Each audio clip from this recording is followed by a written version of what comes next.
Today on the Let's Talk Battle Rap podcast, Battle Rap Podcast of New York, we bring to you another segment in addition of the Deconstructions. Shout out to Tim the Genius. He got an opportunity to talk to Charron. They caught up about, a whole bunch of stuff.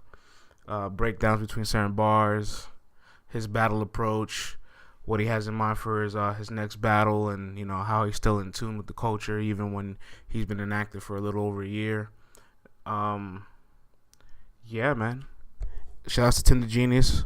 Always transcribing these lyrics, always getting these artists to kind of talk about the writing process and what exactly goes into the structure of their rounds. It's really interesting to break down the way these battlers will approach their objective in a battle, the way they'll approach an angle, the way they'll approach a setup, the way they deliver things.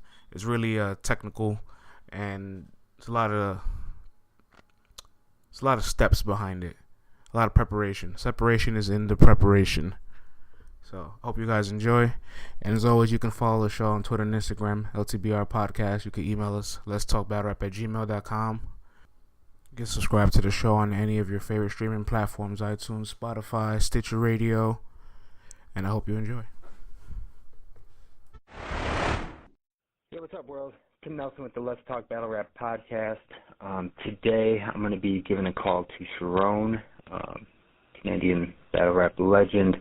I'm really excited to talk to him. He's been one of my favorites for a while, man. Great haymakers, of course, great freestyle rebuttaling skills, and really, really dedicated to battle rap, man. And this should be fun. I'm curious to see what he's been up to the last year. Let's give him a ring. Yo, Charron. Hey, what's up, man? Hey, nothing. This is Tim from Let's Talk Battle Rap Podcast, man. How you doing? I'm doing good, man. Thanks for having me on. No, man. Thanks so much for making the time. I know you're busy. And so that's actually one of the things I wanted to ask you about really quick was what have you been up to this last year? So last year's been a fun year. I mean, mostly I was busy with Wildin' Out. That was my main gig. Mm-hmm. So I've done 4 seasons so far with that, so that was really good. And then I'm shooting my 5th season with them, which is season 13.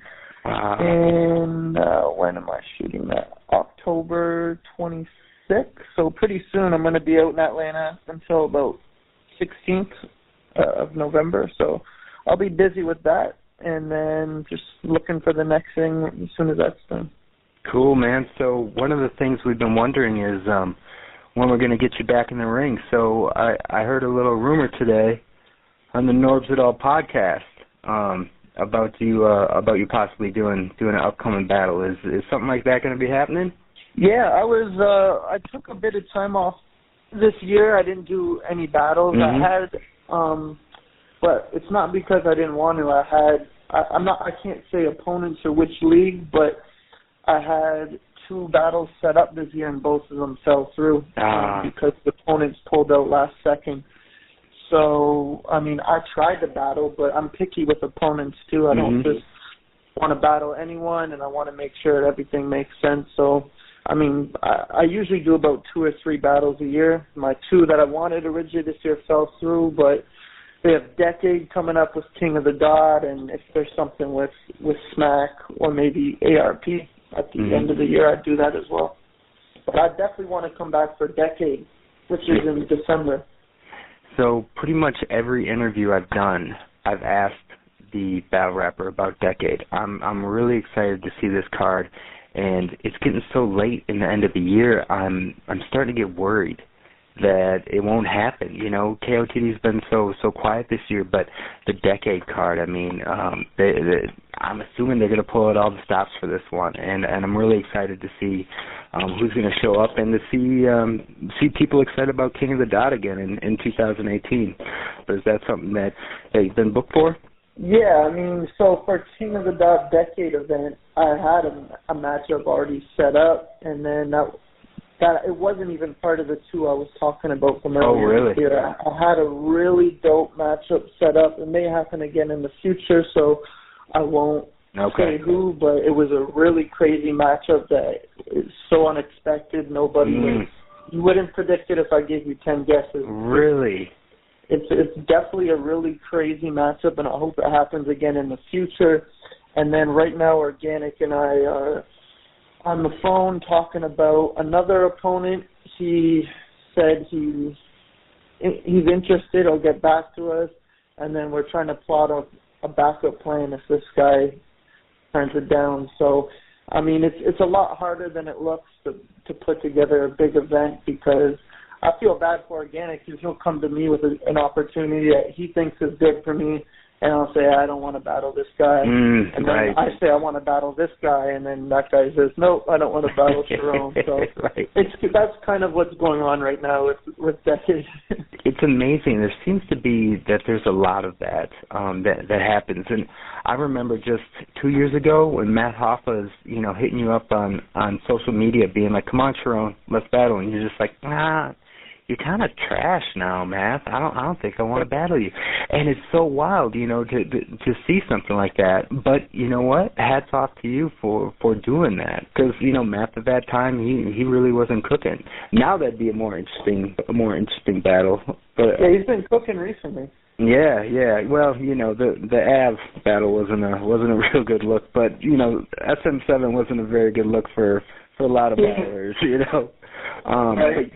But I'd love to see you on the URL stage again. There's been some debate amongst the group here at the podcast about who actually won between you and Shotgun Suge. Now, I got you winning 3-0. That's pretty easy, but I got a pretty big Charron bias, which is why I hit you up in the first place. And but Program V, he was saying, he just had to go with Shotgun Suge. That's just his style that he goes with. And so, and I was surprised to hear Norb say that as well on his podcast. That's kind of one of those battles that I watch, and I'm like, this is pretty undeniable. How could anyone have Shotgun Suge winning this? And that's what kind of makes battle rap fun, but also frustrating. I feel like you have more of these than anyone, where you battle someone, and I watch it, I'm like, that's an easy body bag, and you go online, and it's like, that's debatable or something. Do you ever get frustrated with seeing some of the feedback that you get where in the ring you won, and especially even in the building, you won, and you get online and you see people say, nah, you know what, Charron might have got him 2-1, or actually I think Charron lost. Yeah, personally it doesn't bother me because it's promo battles. So as long as I put on a good performance and I don't get smoked, and it's, if I get smoked, I'd definitely be pissed. But if I put on a performance and it's good enough that my core fans believe that I won and it was a good battle all around, I don't mind people having their opinions. And especially, that's why I really like doing the King of the Dot URL battles and develop the Smack Killer slogan and moniker, because I find it's very polarizing. A lot of people who watch Smack battles will always side with them, and then sometimes the King of the Dot fans will always side with the King of the Dot rapper. So it creates a lot of debate and hype around it, and then people keep watching it and arguing about it. So I personally don't mind it. The way I look at it is this. So me and Suge has 1 million views. So let's say we're seen by 1 million to, let's say, 2 million people who are watching with friends and stuff. And there's, 7 billion people on this planet. So if you're one of the 1 million people that stumbled upon that battle, I'm just grateful that you watched it. That's a dope way to look at it. I like that, man. Do you think that there will ever be judged battles in battle rap again, like on a main platform? That is a tough question. I don't know. Would you? Okay, how about this? Would you want it to be? I have mixed opinions on it, and I'll tell you my reasoning. Because sometimes a bad decision or even a close decision that most people don't agree with will overshadow the actual performance. So when I battle someone, I want to see the comments talking about the bars and how good it is, but sometimes I'll do a battle, like I did a battle with Arcane, and most people thought I won, but I lost. And then all the comments were I'm unsubscribing from King of the Dot. Yeah. Fuck you guys. And it's organic. You set up Charron. You lost me as a fan. I'm like, organic didn't do any of that. So I find judge battles, it upsets people more. And, you know, some people, I have a couple fans that have even said, oh, as soon as you lost the Pat Stay on the judge battle there, I stopped watching King of the Dot because that wasn't right. You killed him. I'm like, well, it was a close battle, you know. Yeah. It's definitely debatable, but it really upsets a lot of fans. So I personally think the promo battles are the safer way to go because battle rap is so subjective. We don't have a scorecard, and then as long as I did good enough where my fans are happy with the performance, they have nothing to complain about, right? They can't complain about a decision or robbery or anything.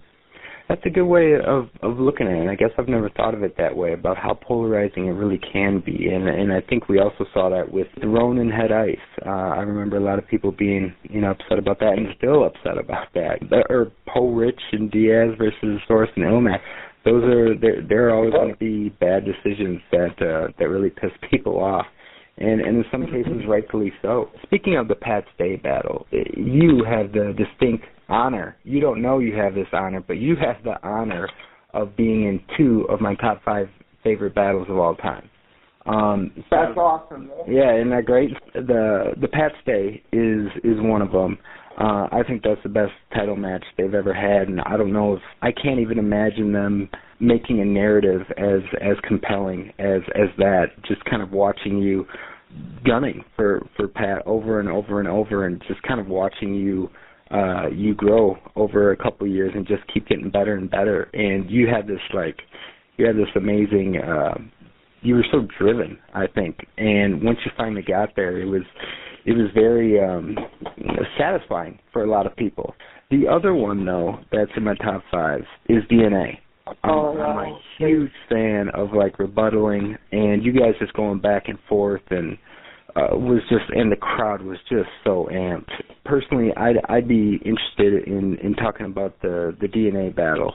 I think that was a lot of fun, and I think that's when we started seeing like a different type of Charron emerge. So yeah. What do you think about going through the second round? Let's do it. Can we talk a little bit about how that battle came about? I know that was originally supposed to be Shotgun Suge. He didn't make it. How does a battle with Shotgun Suge come about in the first place? I'm trying to think of how it. You know what? I think it was one of those. You remember those like RMBVA and OTBA? Yeah. I think they had a thread that was called like most ridiculous style classes, and Suge was voted as like one of the weirdest ones. Like, what if this battle happened? What would happen? And people were just promoting what if Charron and Suge happened. And then I was like, I hadn't battled any URL people at the time, and I always wanted to because I thought it would be a cool narrative, me going up against the URL guys. So I think I brought it to organic and was like, yo, everyone wants to see me and Suge. And I think they just hit me up and said, okay, we got Suge down. And then I think it was like 7 or 6 days before, they hit me up and said, Suge doesn't have his passport or something like that. Yeah. And for myself, I like to have my shit prepared like a week, sometimes 2 weeks in advance. And so I had all this stuff written and memorized, and I was like, fuck, like, what are we going to do now because it's world domination? Yeah. And then they hit me up with the DNA battle on like 6 days' notice. I'm like, DNA? Oh, shit. And I actually said no. I'm like, really? Man, like, it's 6 days, and, I've never choked in a battle before. I take my stuff seriously, and DNA is a beast. So I'm like, man, if I want to battle DNA, I want to be prepared. And then Bishop actually called me back and sold me on it and just was like, he had this speech. It sounded like he was Rocky Balboa's trainer or something. He's like, Charron, there comes a moment when there's a champion and then there's a man who's scared to take a challenge. He's like, you have it in you. You can do this. And he pumped me up. I'm like, okay, I'll do it. Right. And then I took the battle, and I used some of the stuff I had for Suge and generic lines and pieced it in with some DNA lines. And it came about, and then, so Bishop thought of the whole idea about, DNA is coming and we don't announce that he's coming and we still announce you and Suge, and then it's a surprise battle. Yeah. And just the energy in the room was so crazy. People did not expect it. So I came up with my brother and one of my good friends, Brett, and they're in my corner and they had no idea what was happening. So I kept it like tight. No one knew about it. And I can't say for sure this is what inspired the new Blackout theme, but that happened. It was almost Battle of the Year, and what happened next Blackout? They started doing the unannounced battles. So I'd like to think that me and DNA perhaps inspired Bishop and Organic, seeing the success of it, to do the whole Blackout theme. I never thought of that before, but that actually makes quite a bit of sense. Now that I think about it, I can't imagine that didn't have a direct correlation, because you see when they finally bring DNA out how crazy everyone goes. And it just makes sense for Organic and Bishop to be like, we need to recapture that energy, that magic. And what if we could do that for every battle, for a whole event? Yeah, damn, Charron, you did create Blackout. That's crazy. I like to take credit for it. Right.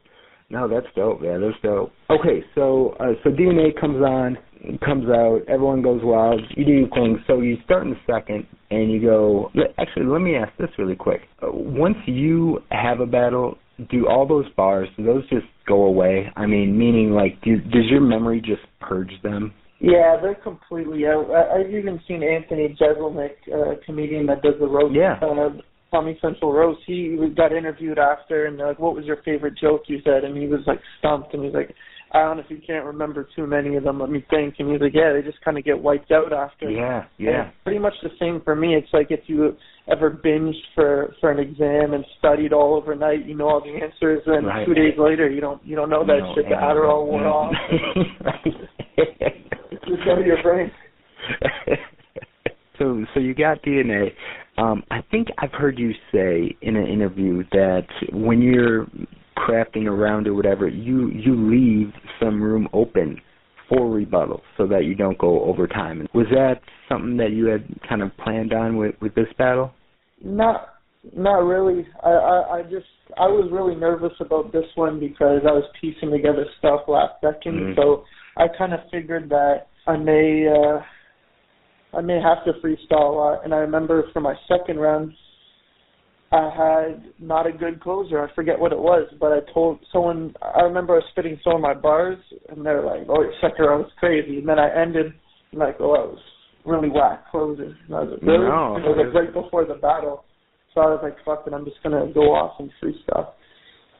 No, it was a great closer. I'm excited to actually get to that point. When you're writing for an opponent, how does that process start? Like, okay, so Organic and Bishop give you a call. They say, okay, you got 6 days to battle DNA.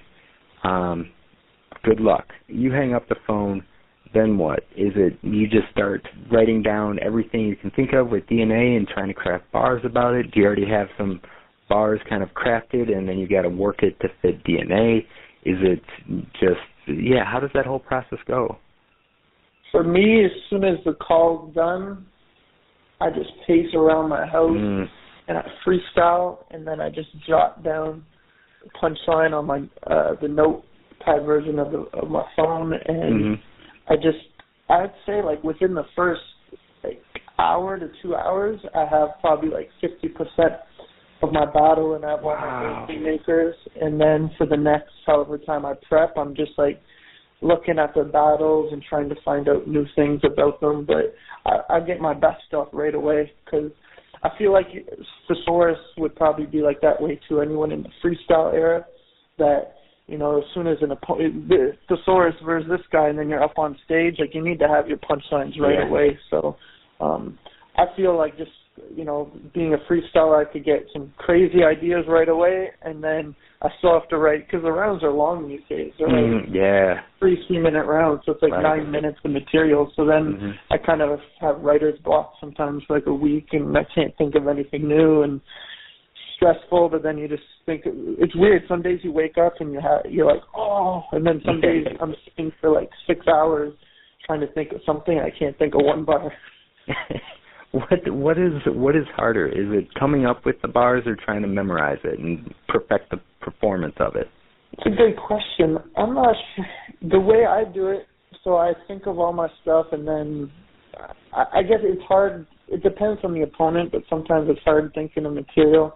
But for me, what I do is I just go over, so I have my first round done, and let's just say my first round's done, and the way I do it is I try to spit it, and then if I choke, stop, and I won't go to sleep until I've spit every round 3 times in a row perfectly with no chokes. It's a lot of dedication, and one thing I remember, what you just reminded me of was something HFK said in your battle, which to me is one of my favorite of all your battles, and I don't think that battle gets enough love. Like, no one ever mentions your battle with HFK. What was that? Was that Blackout 3? Yeah, it was Blackout 3. Dude, it is an amazing battle on both sides. And one of the things he says on there is he's kind of like making fun of you for staying up late all night and practicing freestyles. And I remember him saying that and just thinking, like, but why would you make fun of him for that? That's why Charron is, worldwide. That's why everyone knows Charron. He's got this amazing ability. I appreciate that. I mean, I do try to perfect it. I even have tricks up my sleeve. I shouldn't be sharing these gems, but I always have like 16 to 20 bars memorized in like the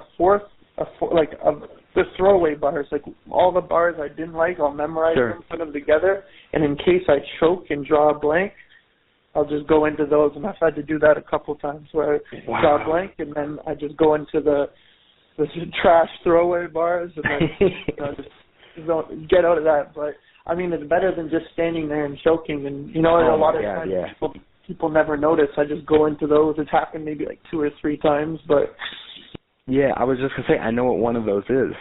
Cortez, when 100 bullets threw that hat in the ring and he missed it. And that kind of fucked up not your round, but your lines, right? You had some lines about the hat coming in. Yeah, I did have some ones. And then there was another one in the Cortez battle in the first round I choked too. I was in the middle of the scheme. I forget what scheme it was about. It was something about Cam Newton. I forget what it was, but I remember I was doing a scheme and I choked on the 3rd bar. No one would notice, but I said the bar and then I didn't know my next line, and I freestyled 2 or 3 bars on the scheme, and while I was thinking of what the final bar was, and it was trash setups, and then I finally remembered the punchline, whatever it was, and said it. But here we go. They're going to feel the pressure on Cam and see him drop the ball. This is how the Broncos play. I'll break them down. You won't want to play. Okay, yeah. I'll have you feeling like Meek Mill on Boxing Day. Yeah, I don't even think that was the final punchline. It's definitely kind of trash there, Meek Mill. I don't even get that. I think what happened I don't even get that. I think that was a freestyle part, and so I just threw in, because I think I was probably scheming. I had all these lines and in the back of my head, and then when I forgot what it was, I just panicked and threw in some schemes, but I pulled it off and then got into my next bars. So that shit's scary. My heart's racing when I do it. I mean, isn't that a battler's worst nightmare? Let me ask this. Is it more scary that your opponent's going to say something really devastating or that you'll choke? Which one do you think is the worst scenario? For me, choke, because I can't control what you're going to say, but I can control how I'm going to perform. Man, every battler that's listening to this will say the exact same thing, too. I haven't battled in a year, and I still have nightmares. Really? I think 6 or 7 months ago I had a nightmare where I was in a forest with Organic, and then he was bringing me somewhere, and then all of a sudden Iron Solomon's there, and then a huge camera crew, and then they're setting it up, and Iron Solomon's bodying me, but it was really me bodying myself because I was thinking of the lines in my dream. I remember Solomon just bodying me. Oh my God. And then I was standing there I didn't know how to freestyle, and I was choking, and everyone was oh, Charron's getting killed by Solomon. And I was bro, why did Organic bring me to this forest? This is fucking... I didn't have anything prepared. Oh my God, that's amazing. That's like when you go to school. You have the dream where you go to school and you walk in and they're like, pull out your pens. It's time to take the test. And you're like, oh my God, there's a test today. Oh, I'm not prepared. That's wild. You like still, but in a way, it's kind of the same thing. It's like you're supposed to be prepared for something and you're not, and your brain's just like, oh God, don't let this happen. Don't let this happen. That is wild. That is a wild story, man. That's great. Crazy. Let me go back to Charron and DNA here. Start this off here. So you start off, you're the wackest in smack. You can't start to get worse. It's getting crazy. You're Brenda's baby. You've been garbage since birth. You know what's wild is I don't feel like Brenda's Baby is a super popular Tupac song. But, dude, Brenda's Baby gets a lot of mentions in battle rap. It's kind of surprising.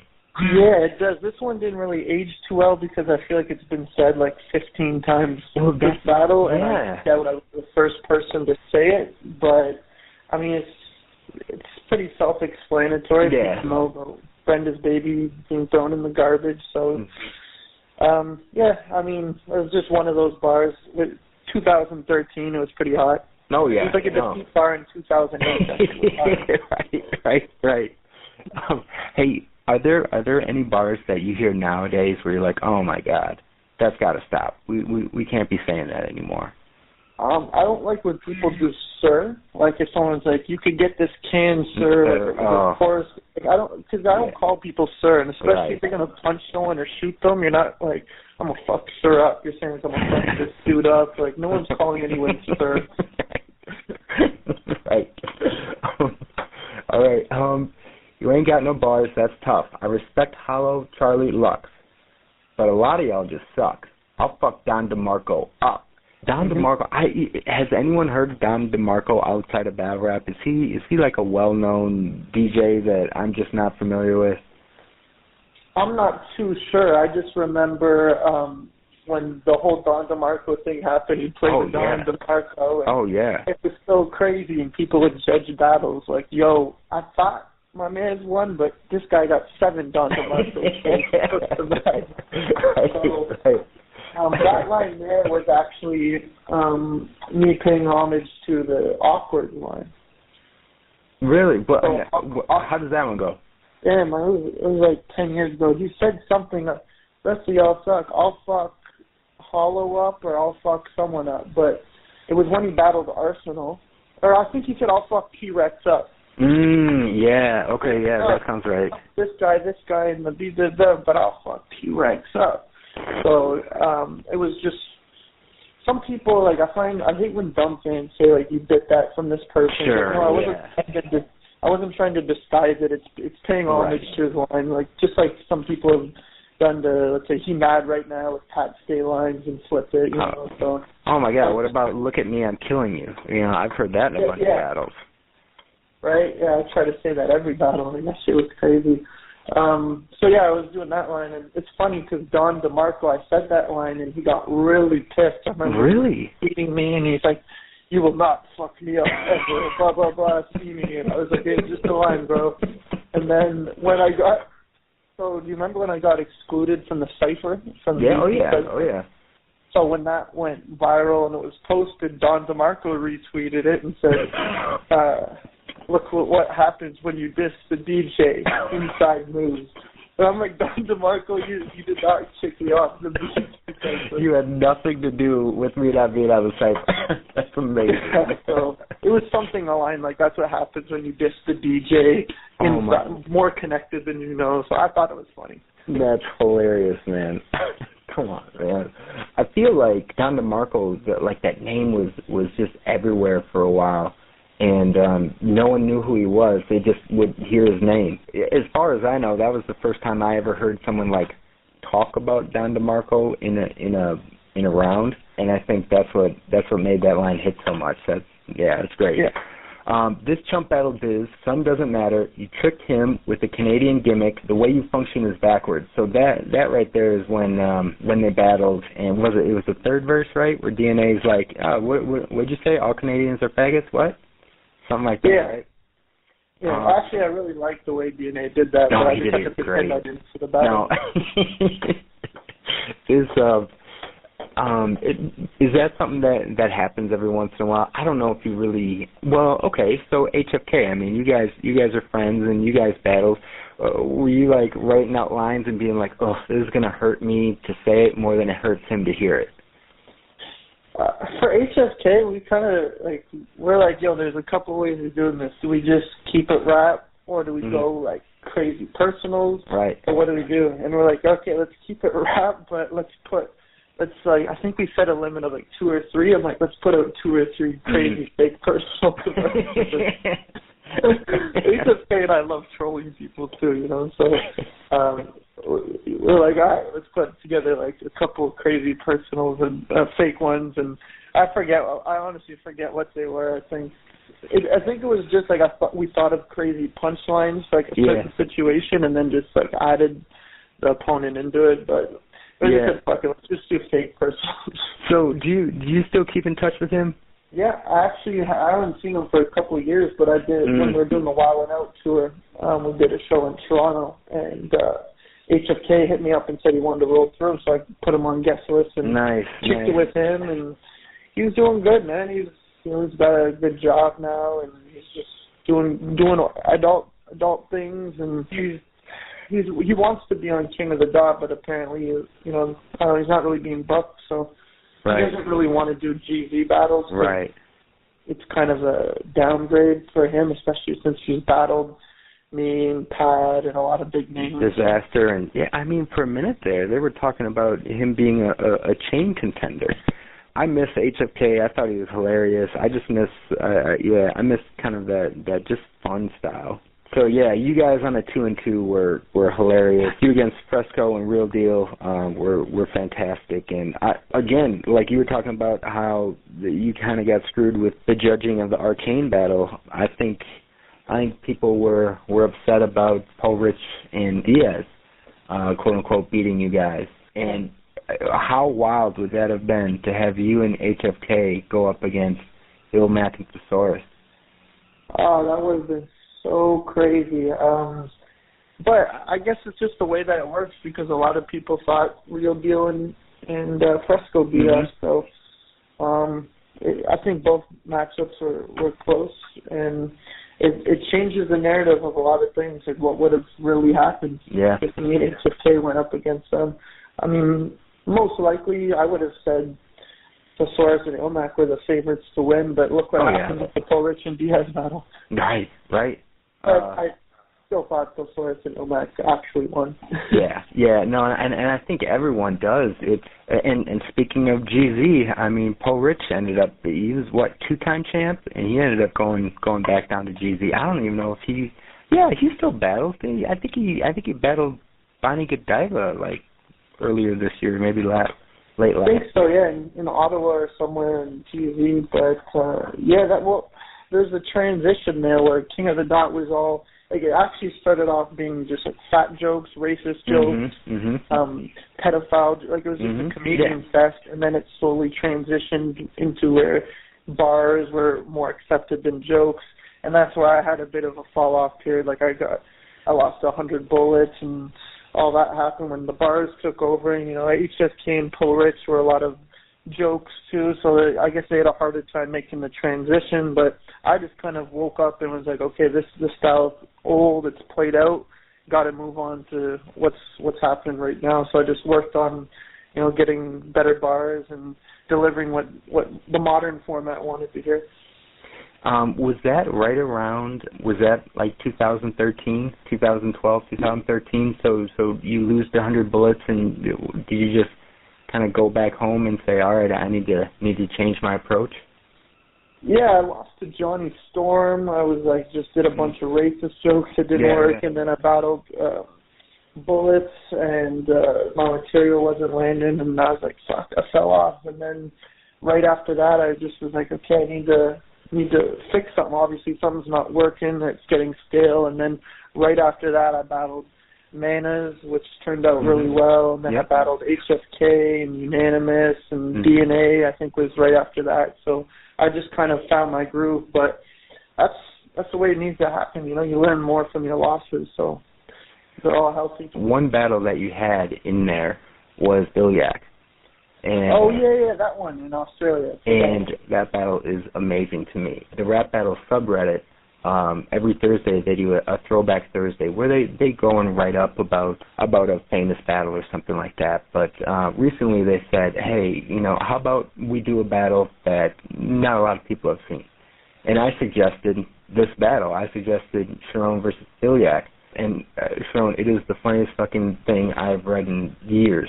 I'm going to have to send you a link. It is amazing what these guys did. But I love in that battle how you start that third round where you're like, this is how you get an international opponent, choke, fuck up, and never get another top-tier opponent again. And the crowd just loved that. It, to me, is one of those body bags that people often talk about, but you don't often see. Yeah, those are my favorite lines when you just say something so true that it's like, that was his last, at least big battle. I never saw him get another opponent again that they flew out from North America or don't flop. So I felt like when I said that line, you could just see in his soul, like, oh, this is it, I'm getting killed.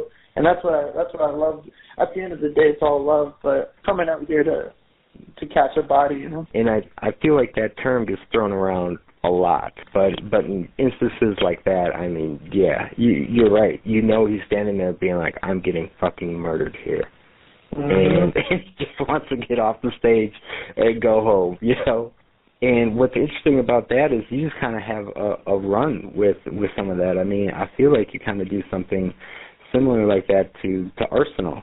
And it was quite a run leading up to the chain, and not to say the stuff you did after the chain, it wasn't as amazing, but I think to go and see you be this GZ kind of killer, because you were killing a lot of guys on GZ. I mean, your battle with Nat Select is no joke. I mean, Nat Select had that same look on his face, as did, you know, a whole bunch of those guys, Jay Walker and Locust, and all those.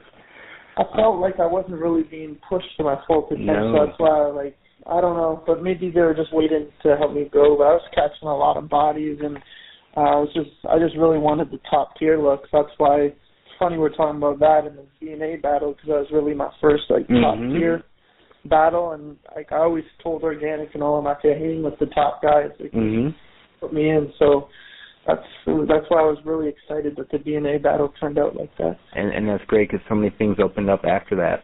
Okay, so 20 minutes ago we were talking about this round. Let me jump back into it. Sorry about that. Now you ask Ganik for thousands of bucks as a rapper. You're George Bush getting gassed up, setting up a disaster. Yo Drake, don't look out any further. No Amanda Bynes, this pussy's getting murdered. What was that line about? I'm assuming Amanda Bynes was in a show where she gets murdered. So that line right there was, at the time, there was a viral thing going around that Amanda Bynes was going crazy and saying a lot of insane tweets, and she tweeted to Drake, "Murder my vagina." Oh my God! Oh my God! That's amazing. You think I don't have guns? Did you ask around? I tutored the bouncer's son. He didn't pat me down. We usually battle on the ground, get clapped right now. Your brains blow out on stage like Danny Brown, which is dope, man. I don't think a lot of people even knew who Danny Brown was at that time. Are you a pretty big hip-hop head? Yeah. I mean, there's definitely people with more extensive knowledge, but I'm definitely, I would consider myself a hip-hop head. And, that line, he got head at a concert, and that was pretty recent before that, and he didn't miss a bar. That was crazy. For real? I didn't even know. I just thought you were saying that because of his hair, like his hair was blown out. Crazy. Oh no, he got head at a concert. I did not even know that. Months before that, and he was spitting a verse while he was some guy was giving him head, and he still completed his verse. What the fuck? That is crazy.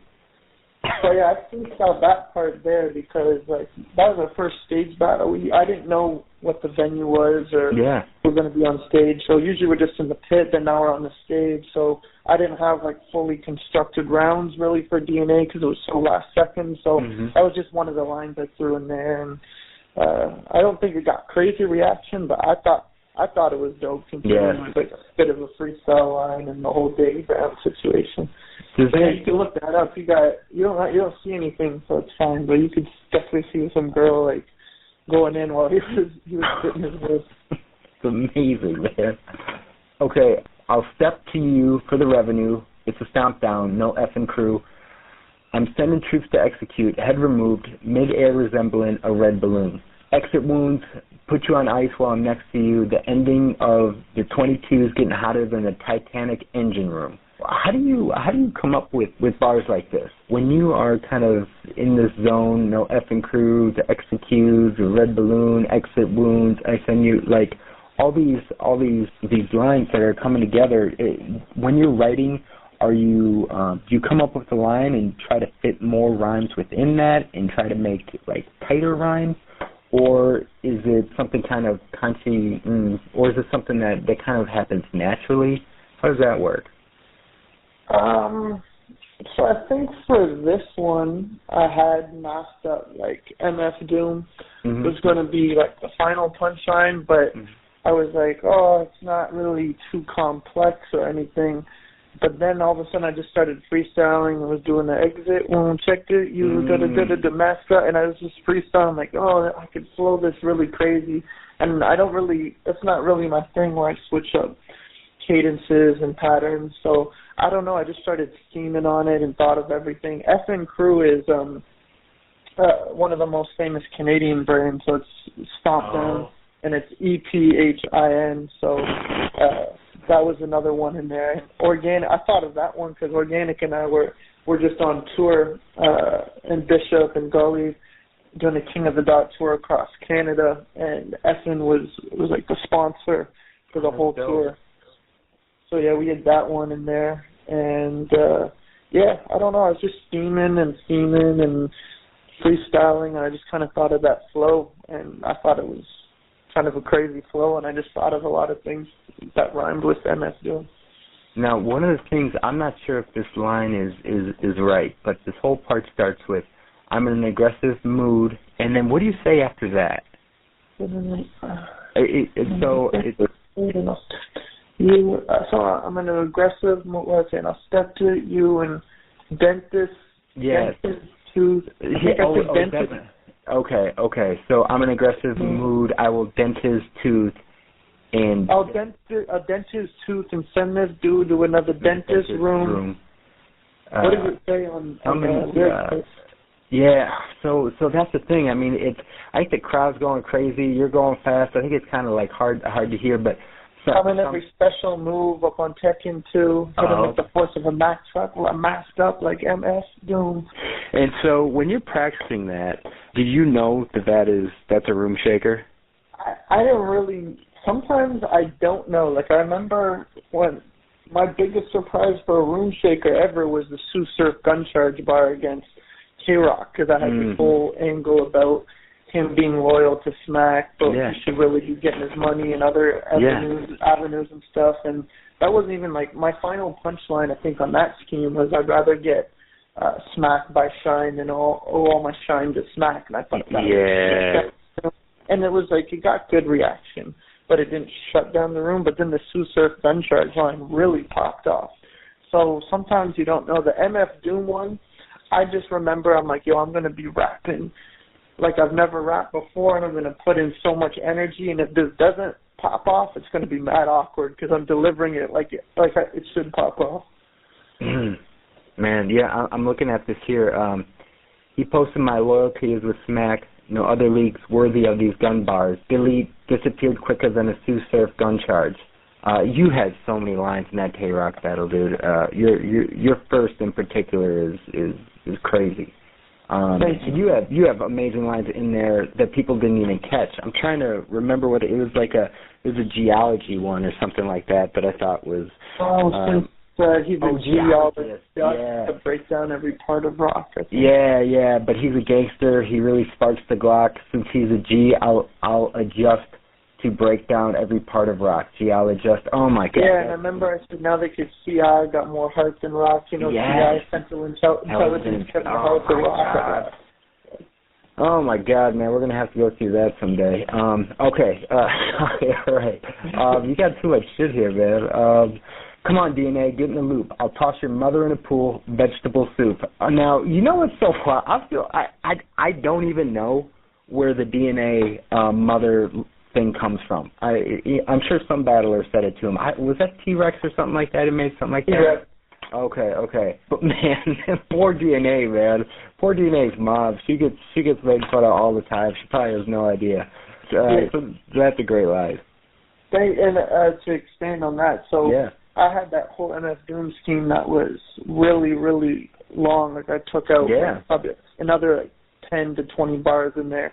And one of the things I had written down that rhymed with MF Doom was veggie soup was kind of in it. So I was like, and I remember I had it originally. Something I said, I forget what the setup was, but it was something about him being freestyles, but, you know, I could do that, so I hope he prepped his too. And now I say DNA and hot water, veggie soup. I had that, like that was originally the punchline, but I scrapped it. And then I was like, veggie soup. And I just thought of his mom. And I was like, oh, veggie soup. I'm like, what can I say? And I was like, oh, toss his mom in a pool of vegetable soup. And I was like, I'm like, is that funny? Or then I'm like, that's pretty fucked up. Oh, but that's what makes it so funny, man. Oh, I love that. That shit was crazy. I don't care anything. Yeah, right. It was. You got booed in front of Eminem, murdered for choking. Put the mic down. You should have learned how to hold it. The guy he choked. What was that guy's name? It was on 106 in Park, right? No, it was at the Red Bull Challenge. Red Bull. Okay. Was it the guy out of Philadelphia that Roan knows? What is that guy's name? Yeah. To my knowledge, I think it was a Detroit guy, and they're battling in Detroit. Okay. And DNA tried to pander to the crowd or something like that, right? And they were just like, no. He did a 313 chant. Which, man, you're my homie, but you know, Eminem makes me think Bodied. I want to go on all these wild tangents, man. Can we touch on Bodied for just a second? I know you're in the movie. That comes out in like a couple weeks, right? Yeah, so that comes out. I actually just got off the phone with Joseph Kahn. No way. Before you called. So he called me and was like, yo, I want to fly you out for the red carpet premiere in L.A. I'm like, oh, man, thank you so much. He's like, yeah, it's November 1st. I'm like, fuck, I'm shooting Wild 'N Out. Obviously, you know, it's a blessing to be on Wild 'N Out. Yeah. I love it. But I was like, because like this October, I didn't have that much going on. I had a couple things booked. But I'm like, man, why couldn't this been in October? I want to do this. Like, I had a slow month, and then November is really crazy for me. So I was a little upset about that. But, so I guess I'm probably going to miss the Bodied red carpet premiere. But, you know, it's a blessing to be on Wild 'N Out. But I just wish they didn't conflict with each other. Do you know if your freestyle is going to be part of the DVD? And what I'm talking about is, I remember at TIFF, you were originally supposed to battle Big T, right? And then Big T couldn't make it, and then I thought I'd read somewhere where they just had you just freestyling in front of the crowd. Yeah, so I actually completely forgot about that, but that did happen because Big T didn't show up, and we had to occupy a certain amount of time. Sure. And Joseph and all them were like, oh, can you do something? I was like, I guess, like I could freestyle. And then I thought it was going to be like a King of the Dock crowd that would be there because we blasted all over social media. So I got up there and I started doing some freestyles about Big T, and I called it like disaster, and like I had some crazy lines that I was supposed to shut it down, and I was like, crickets. I'm like, oh shit! I'm like, these people like do not know. I thought it was like a movie star. All these people are coming out to see me. And I was like, nope. I'm like, this is quiet. People are not getting these disaster jokes and Big T lines. So then I just started freestyling about like Toronto and stuff, and the crowd got hyped, and I just kept going, and I asked them for topics and started freestyling off it, and they really liked it. So then I was like, oh shit, you know, gotta just pander to these people. So it was a really slow, like first like 45 seconds to a minute, and then after that, I think I went on to like 3 or 4 minutes and spaz just on generic stuff. But I just remember being up there. I'm like, oh, this is not working. Right. Gotta adjust the approach. I don't know who Farbu or Bashir is. I would love to see that, man. I was just kind of hoping that would be something. Yeah, when a DVD comes out, it's like, hey, here's a bonus thing. This is when Charron started doing his thing at the premiere. I just thought that'd be like a fun additional content. Skip the first minute. Just edit that out. You put the mic down. You should have learned how to hold it. You pulled a Tim Duncan verse versus your opponent. You couldn't handle the heat in the spur of the moment. Hoish, you ain't really gonna scrap. It's like a mixed shawarma, beef with this chicken and its wrap. You admit on track. Shawarma is a Canadian food. Okay, good. It's Lebanese food, but they're big in. Have you ever had a shawarma? No, I never have.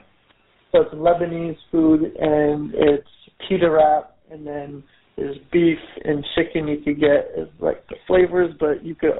I always get mixed. A lot of people get mixed to get both of them. So it didn't really pop. It was just a setup line, but it's Lebanese food that's popularized in Canada, and I would assume Lebanon as well. You admit on tracks you never grip the gat. You do gun lines because they're easy to write and kids react. Your bars are like a new tooth when it's back because you need something false in your mouth just to bridge the gap. So DNA, man, he's had a lot of lines about his missing tooth. I love the idea of him actually getting a tooth and getting it replaced and then taking it out and throwing it. Is that one of the first things you think about when you found out DNA was your opponent? Where you're like, all right, I need some jokes about his teeth. Yeah, I think so. I remember I had in the first round, Corey Charron told the tooth to your face.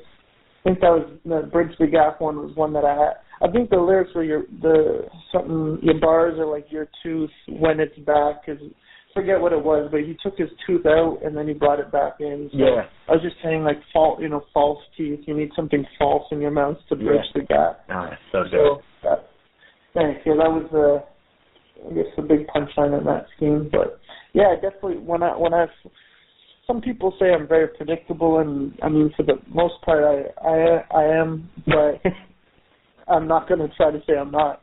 But the way I do it, it's like I like having fans that also don't watch battle rap. So when they see someone who's fat, they just see them as a fat person. They don't know about their character and stuff, and they want like that's the funniest stuff to hear. Or someone's missing a tooth, or as a quote-unquote handicapped mother. Like those lines anyone could get, and I find a lot of people just stick to bars too much and don't have anything that just random people. I like having stuff that you could show like your grandma who doesn't watch battle rap. Check out this round. This guy was really good, and she could be like, oh, that's funny. He did this joke about this guy's face or this guy being fat.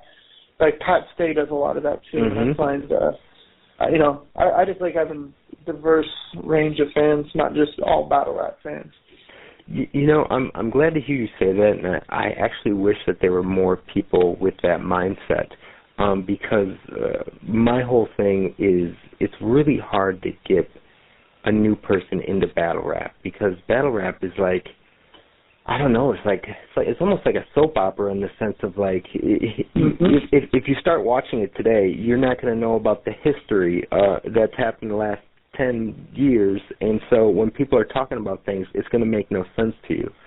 But so what's dope about it, the more research, the more involved you get within this culture, the better it is. It's a culture that rewards you for doing your homework, essentially. I would think it'd be hard to find those kind of bars, ones that battle rap fans appreciate and ones that the casual fan would appreciate. Do you try to find those sort of lines? I never even thought of it like that. That's kind of interesting perspective. I'm not sure. I just think of stuff, and for me, I never try to go too complex, because when I battle, I'm battling for the people in the audience. Even though more people watch it online, I just feel like I'm performing this one time, and that's it. And I don't really care to put lines out that people are like, oh, it took me 7 times and I finally caught this bar. I find right like that, I'm like, like, what's the point of doing that? I mean, unless, like, Loaded Lux does it geniusly, but a lot of the times I find some people try to be obscure, like they'll do an old reference or they'll do some wordplay that no one will ever catch and then explain it after and like, y'all were sleeping on this. Y'all didn't know that three Olympics or this. I'm like, of course we didn't know that. So, I just try to make it so you get it right away. I think it's great. So many of your lines are just kind of set up as like haymaker, haymaker, haymaker. Yeah, I know people can there's detractors who will say, oh, yeah, it's not complex enough, and anyone can just do that. Oh, really? Like, anyone can just throw haymaker? Then why are you throwing haymakers, you know? It's kind of crazy. Kind of crazy. Right. You're Charlie's bitch. He clowns as queer. Every time he kicks you out the couch, you tear. You called the cops to remove him from the house this year. Like, y'all know my slogan, get him the fuck out of here. So you go, no, get his face the fuck out of here. Get his brain the fuck out of here. Get his something choo-choo train the fuck out of here. something. Oh, poor DNA, man. Okay, you know what? I gotta ask you this question because you do a lot of freestyling, and I know you've said, like, you know, when you're freestyling, just some crazy shit just comes out sometimes. So you got DNA trying to rhyme grind time now. So his setup is time flies loud, and you get the something, and you get, you know, the machete line. Do you kind of sympathize with that and say, hey, man, if everyone freestyled as much as we did, they would understand that things just kind of fly out sometimes? Or are you just like, no, DNA, man, he needs to tighten up? Well, I mean, I have trash setups sometimes too. Sometimes I even write trash setups. And DNA, I think DNA, the problem with his setups is I find for some of his battles, and I don't know this for a fact, but I think he just comes up with the punchline and doesn't actually write the setup, even when it's non-freestyle bars. Like if he has a random punchline, sometimes it sounds like he's just freestyling 3 bars and then he knows the punchline and then goes into his next punchline. So I don't know if that's him just like being lazy or whatnot, but I think that was some people's problem with DNA. But I mean, when you're freestyling, for DNA and I have similar minds for freestyle. I know that for a fact. And we just think of the punchline, and then while we think of the punchline, then we're freestyling the setup, and then while we're like saying the setup and punchline, we're thinking of the next line that we're gonna say. So, I mean, technically, I blank out for the setup because I have my punchline. So if my punchline is whatever it was, grind time now, I blank up for the setup, and then while I'm delivering that line, I'm thinking of my next punchline, and then blank out on the setup. That's kind of like the process of it. So does your brain kind of think in rhyme form? If you do this enough, do you just hear someone end a sentence and your brain automatically starts thinking of a multi that would go off of that sentence? Yeah, I mean, sometimes. Sometimes I hear people speak, and they'll say a phrase, and then I'll be like, oh, that'd be a crazy multi-off, this scheme that I had, and I never even thought of that, and then I just have it in my memory. So sometimes I do think of lines like that, but I just like to keep my mind sharp, and if I hear something, or even like, sometimes people say like idioms and sayings, I'm like, oh, that could be cool for a battle, and just write it down on my phone and stuff. So it's safe to say you got some bars tucked away. Hey, you just did a rhyme right there. Hey, look at me, man. I may be your next opponent. I do have some bars I could go for anyone. I don't have that. I'm not really sitting on that. I have a punchline folder in my phone. Dope. I want to see how, because I have to delete it every now and then because I'll say the punchlines, but that's fine. I don't have that much. I have like 12 to 14, maybe even 15 bars that I'll probably use in my next battle that will just be random ones that could go against anyone. But it's not that much, considering it's probably like a 2 or 3 minute round. Have you had an opponent not show up? Yeah. I had, the Big T one they were talking about. Oh, yep. SLO back in the day. Really? I never knew that. When was that supposed to go down? 2011, maybe. It was supposed to be in Vancouver. Okay. FLO, Jay Walker didn't show up, but we rescheduled. Oh, that's right. Berg didn't show up, and we rescheduled. Oh, that's right. Yeah, he was supposed to be a blackout. Yeah, I'm really, really happy that didn't happen at that time. I think I said it on some other interview, but I had, trash material for him because I was really busy with Wildin' Out at the time. Sure. And I wasn't even going to be on the card, and then last second, I was probably 10 days before, Organic was like, yo, we really need you on the card. We need a Charron battle on it. And he offered me Verb, and I was like, all right. So I accepted it, but the whole time I was already filming for Wildin' Out. So I was doing we worked 12, 13-hour days for Wildin' Out. Wow. For about 2 or 3 weeks, and I accepted the battle while I was out there. And then we worked for 6 or 7 days straight, and we had 1 day off, and my 1 day off was the Verb battle, so I was working till we worked 10 p.m., then we're in the green room till 1 or 2 a.m., and then I remember I had to catch a flight at 10 a.m., fly out to Toronto, and I was still writing shit on the plane, and I'm like, oh, I'm gonna lose this battle. I didn't have complete rounds. And I was like, fuck. And then when Organic said Verb couldn't make it, I was so happy. I was legitimately so happy because I was about to have a very sloppy performance. Yeah, that does sound like that worked out pretty well, man. And you ended up using some really good lines at Massacre as well, just because it worked for that event and Easter and all that sort of stuff. That was great. What an amazing card that was. Master 3 is it's gonna be hard card to ever top. Okay, so there's just a few more lines. His mom interrupts, I want to go shoot him with the blade the fuck out of here. Yeah, it is.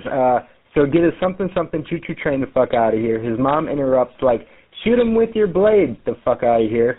That's my slogan, Ma. Get her crippled legs the fuck out of here. Nah, get DNA the fuck out of here. Nah, get Arcane the fuck out of here. You had that line? Nah, get Pat Stay the fuck out of here. When you say get Arcane the fuck out of here, why did you bring that up? From what I could remember, I think, so this whole scene here was just a rebuttal off DNA's last round because he ended off with, bring me the title shot and I'll get the chain the fuck out of here, here, whatever he said.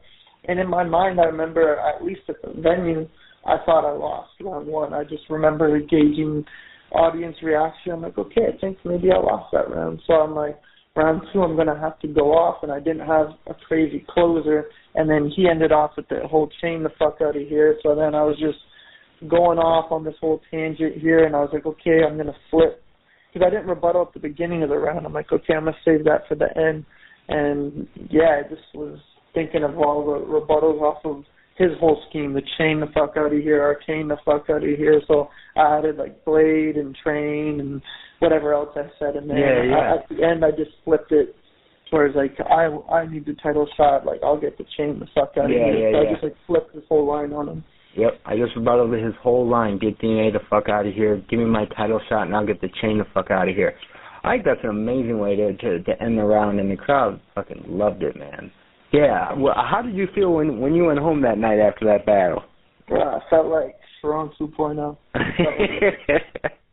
Bro, I was so cocky after that performance. I just remember I was on such a high horse, and I was so happy and was in such a good mood. And I remember even Pat Stay was outside. I was a little drunk and I was getting a little lippy. I just remember I was just feeling myself. I was like, you could never do what I just did. I don't know. I felt like a man after that. Oh, that's amazing, man. You know what though? I do feel like that was kind of the birth of Charron 2.0. And I think what's unique about it is that's your shot against DNA or Shotgun Sugar, either way. it's kind of like, all right, I'm going to go from, I've graduated from GZ, and now I got to see if I got what it takes for the main stage. And you destroy shit. And I think that's got to be an amazing feeling. I mean, you've been working to get to the main stage. You've had so many battles up to that point. And so to finally go there, and it all comes down to, 9 minutes of material, less than 6 minutes of material. Yeah, that's got to be amazing. That's got to be amazing. And yeah, man, it was a crazy feeling. There's been a couple times after battles where I feel let down. I wasn't happy, and it's a shitty feeling. And then sometimes, like even the Arsenal battle, I remember I felt so good. And then the DNA battle, it's like, I don't know, it's a high that I can't get anywhere else. It's insane.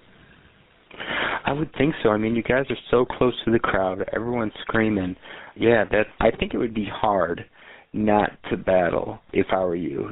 I would almost want to be on like every single card, because it's like, well, why wouldn't I want to go and be at a battle rap event where I can do something that I'm really good at, and people will cheer for me, and I get paid for it. Like, all that sounds amazing. Do you ever have that where you're like, okay, I got to not take this battle because I don't want to oversaturate or something like that? Yeah, for sure. Like so when I battled DNA there, that was in 2013, and I remember I won the battle rap. I forget what site it was, like battlerap.com. I won Battler of the Year. Yeah. I did a lot. I did the unanimous battle, the HSK battle, Iliac. So that's Australia, Canada, and the Philippines that year, right? Yeah. I did 2 battles in the Philippines, Zyto, in the same day I battled. So I went out there, and Enigma was like, yeah, you could battle Skarm. And I was like, cool, but I want to get a bunch of views out here. I don't feel like Skarm's going to give me those views. And then he's like, yeah, but everyone else speaks Tagalog. And I'm like, fuck it. We're going to do a subtitle battle. Really? That was your idea? Really? When Tagalog, I said, who gets me the most views? What is that? Like 4 million views right now or something? Probably like 4 or 5. I was like, yo, I want to battle one of those guys who just doing the subtitles. And he's like, oh shit, I guess we could do that. So we did that, and like to this day, I'll post like a picture on IG or something, and there'll be like Philippine flags like in the comments, and people will be like, come back to That's amazing, man. The flip-top fans are too legit. France was the guy who came up with Let's Talk Battle Rap podcast. He was saying you're the only guy to have a 1 million view battle in 4 different countries. The only person. It's America, Canada, England, and the Philippines. There are other people who have 3, but no one that has 4, where you have at least a 1 million viewed battle in each of those countries. That is dope. I've been definitely traveling, but actually Enigma has 4. No way, really? Yeah. He has Canada. He battled Steph Easy, and then in the States he battled Fredo, and then he battled in the Philippines and got 1 million views with Dirt Big Dan, and then he battled someone in either Sweden or Australia. I think it was Australia, and got 1 million views. Yeah, that Step Easy battle, that's got like 3 million views or something like that. I didn't know the Fredo battle was that popular. Yeah. So I guess I'm the first North American to do it. Yeah. Hey, no matter what, dude, that's incredible. Is there a battle that you thought that ended up being a lot harder than you thought it would be?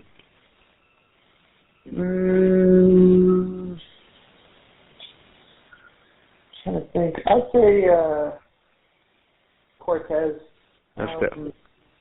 Cortez was definitely Cortez is a hard person to beat. Like, I remember I did an interview before Cortez and Big K, and this was when Big K was like that, he still is that dude. Yeah. Unstoppable.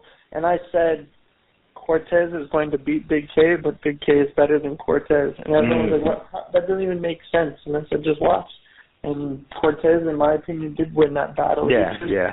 Cortez is just so selective with his angles and what he says, and he's pretty hard to break down. For the most part, he does a good job most battles. And for me, I had a hard time. I like doing character assassination and like breaking people down, but I had a hard time thinking of some Cortez stuff. And then I forget what was going on in my life at the time, but I think I was partying a lot for some reason, like right before the battle. And usually I'll be like, okay, like focus for like a week or two before, no drinks, no distractions, get this in. But I don't know what, I was celebrating something, but I was drinking like almost every night for like the whole week before the battle. And then I was like, oh fuck, like I lost my rebuttal senses for the day. No, that was a great battle, and that's actually the only battle of yours I've seen live. I was there for Blackout 6, and I remember looking over to my friend as soon as it was over, and I was like, oh, Charron got that easy 3-0. And he was like, I don't know, man. We're gonna see. And again, that's like one of those battles where I was really shocked that anyone would say that Cortez won. Like I get like defensive for you. I'm like, no fucking way, But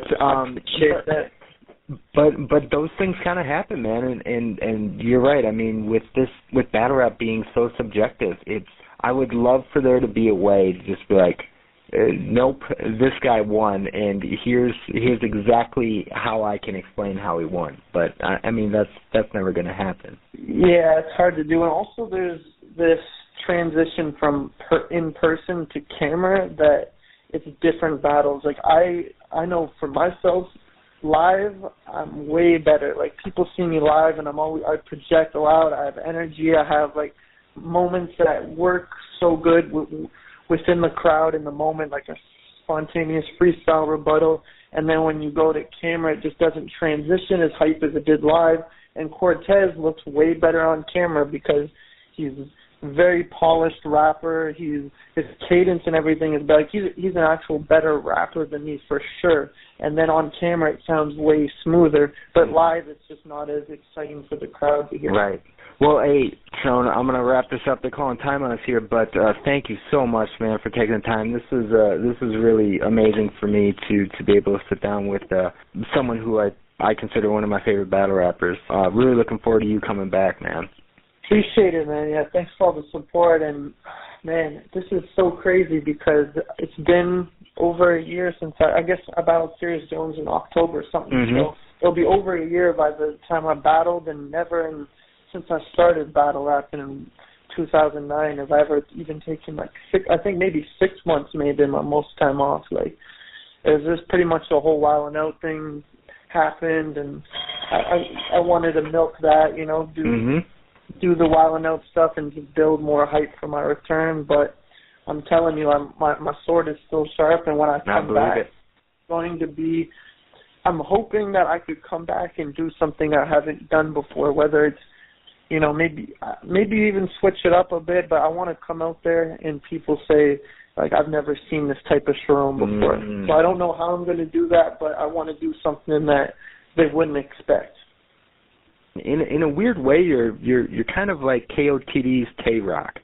We like watch you kind of come up the ranks, and then be this, larger than life figure, and to move on kind of beyond battle rap and do big things. I'm still down to battle. It's just battles have fallen through, and I don't battle on small leagues either because I just don't want to give that type of product to my fans where it's not filmed properly and the crowd isn't trained and all that. So I'll battle in like UW or Bullpen or Rare Breed, Smack, but we got things in the works. Look, on Norb's podcast, he said he wants to set up me versus Chef Trez. I know it, man. I know it. And so can I ask when that was recorded? Was that before this whole Chef Trez getting locked up thing happened? Oh, I didn't even know he got locked up. Oh, yeah. So he was supposed to battle last weekend for the strike card. He was going to battle Loso, but he got locked up like just days, like maybe less than a week. They had a replacement with Jerry West, can't remember who it was, Jerry West and Mr. Wavy. But so Chef Trez got I don't know for how long that's going to be, but yeah, man. Right. It would be amazing. Well, I met Chef before. He's a good guy. I met him in Atlanta and wish him the best of that situation. That's crazy. Well, if it's not him, we gotta get you someone else. He tried to get me on someone Madness 8 in England. Damn it, man, that would be amazing. That would be amazing. Yeah, like Chico. What was happening? I was filming for Wild 'N Out, and Arsenal was there, and Arsenal was like, "Yo, Chico tried to tell me he was trying to holler at you, and you never responded." But I guess I changed numbers throughout the years, so I was like, "Oh shit, he's probably hit my other phone." So Arsenal went on FaceTime. He's like, "Yo, look who I got," and then he's like, "Oh shit, Charron, what up?" And then we talked and exchanged numbers. And then I followed up with him and was like, "Yeah, what do you have in mind?" And he's like, "Yo, we want you and Pat on the Summer Madness card in England." And I was like, "All right, I'm about it. Who do you have for an opponent?" And he's like, "Oh, let me brainstorm at the team and get back to you." And then he never got back to me, and I hit him up like a week or two later. And this was maybe, when was this? This was like June or something. Okay. And he was like, "The person we had in mind for you won't be battling anytime soon." And I was like, "Okay, well, like, hopefully everything's good with them. If you think of anything else, let me know." And I didn't hear anything back from them. So you don't even know who it was? I have no idea. That's wild, man. Maybe you know what though? Yeah, well, right. You know, and I mean, you called out Surf, man. You know how bad that would piss off Iron Solomon if you ended up battling Sue Surf for Summer Madness 8 and he didn't. I'd feel like I have to like hit him up with a DM and just say no hard feelings. Yeah, right. But how are you gonna say no to that? Yeah, no, I would definitely take the battle, but I don't know. Maybe I'd have Solomon up on Skype and do the Loaded Lux third round angle where he did the Calico and picture up there, and then I had Solomon spit my last third round. That would be so dope. Solomon's been someone you've been talking about wanting to battle, right? Yeah. Solomon is one of the best, man. People underestimate him because of that one performance he had, but ever since then he's been so flawless, and he's just so dope. You know, I think he's real crazy. Give me your kind of dream opponents, like maybe like top 3 or 4. Yeah, I mean, let me think. Everyone always says that I call it too many smack rappers, but my top 3 is all King of the Dot. It's Disaster, number 1, Roan, number 2, Iron Solomon, number 3, and then 4 and 5 would probably be like, I'll just say like a couple Hollow Lux, Mook, or like Calico Surf. Do you think if you could choose any of them, who would it be? Yeah, like Disaster's really dope, and at the end of the day, it's all for entertainment. And I don't even think he's ducking me because I would consider him a bigger name, and someone like A-Ward's calling me out. And I don't feel like I just don't want to battle A-Ward. I'm not inspired to do it unless I was offered a bunch of money to do it. Obviously that's not what battle fans want to hear, but sure. I just don't want to do it, and I would have to be inspired by a big check to do it. And if Disaster's not inspired to battle me, then I don't fault him for it, because I'm in the same situation with other people too.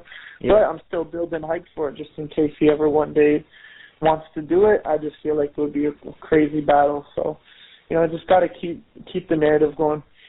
No names, but have you taken a battle because of the money, and the battle still ended up coming out good? I battled Juan and Don't Flop just because of the money. I never even heard of him before. I tried in that battle, but I wasn't really that motivated. I would say I tried my hardest, but I didn't really care that much. It was just said his kid just won a tournament, and he gets to pick whoever he wants to battle. He wants to battle you. And then he was just offering me what he usually offers me, and I was like, hell no, I'm not battling him. I don't even know who he is. And then I just gave him a price, and I said, it's not happening unless I get this. And he did it. So wow. Yeah, I'd never heard of Juan before then either. And I get it. You know, I think they were trying to make a Charron, you know, over in the dope flop, where they're just like, all right, there's this kid's really young. There's talent in there. We just got to start building him up. I don't even know if he battles anymore. I haven't heard his name in years. Yeah, I haven't heard of him either. He's pretty dope. But Yeah, the way I looked at it, if you hit me up, I even say with organic, and then if you hit me up and you're trying to build talent and you're trying to use me to bring them up to the next level, then of course my price is going to be significantly higher because you guys need me more than I need that. I don't need that battle. I didn't care to battle Juan, or I don't care to battle A-Ward. You know, you're going to have to pay extra to get them the promotion and help boost their career. I've been wondering, you know, during this time off, if it's going to make things better for KOTD or if it's going to make it harder because they've been away. Have they been like just kind of sitting here waiting for the perfect time to strike when all the stars align? And they're like, all right, now we can have the perfect event, you know, the one that we've been waiting for all year. And that's what I'm really hoping for, man. But I just don't know. I'd love to see him succeed. For sure. I think they will succeed, but I also think people's expectations are too high of Decade. I think people expect Decade to be in a card that they've never seen before, but I mean, when you got the mass battles, that was funded by an investor, that was Nakaya, who put those events together. So the budget was way bigger, and he could give us, you know, he could fund the matchups the fans been asking for. But Decade is more so self-funded by King of the Dot, so the budget is a lot less. And then it's also Canada, so it restricts a lot of your favorite rappers. You can't cross the border. So it's I don't know the card at all, and I'm not even on the card. I have a couple matchups that are going on, but you just have to keep in mind that Drake's not behind this event. It's not Nakaya, and it's in Toronto, so that eliminates a lot of people that you want to see. So I don't know if it'll be the craziest event, but I know King of the Dot always tries to put together the best event possible, because some people won't want to battle at this event. They're busy, their schedule doesn't work, but whatever the fans have been asking for, King of the Dot is trying to put it together. And I think that's what's gotten them so respected over the years. Anyways, hey, Sean, thank you again, man. Thanks for taking the time. This was amazing. But yeah, man, this is fantastic. I really appreciate you taking the time. And again, I mean, I'm a really big fan, so this was really great to be able to sit down and pick your brain. And I'm excited to share this with everyone else. Awesome. Well, thank you very much for having me, and bro, I appreciate the support a lot. Appreciate it, man. All right, you take care. All right, later, bro. Yeah.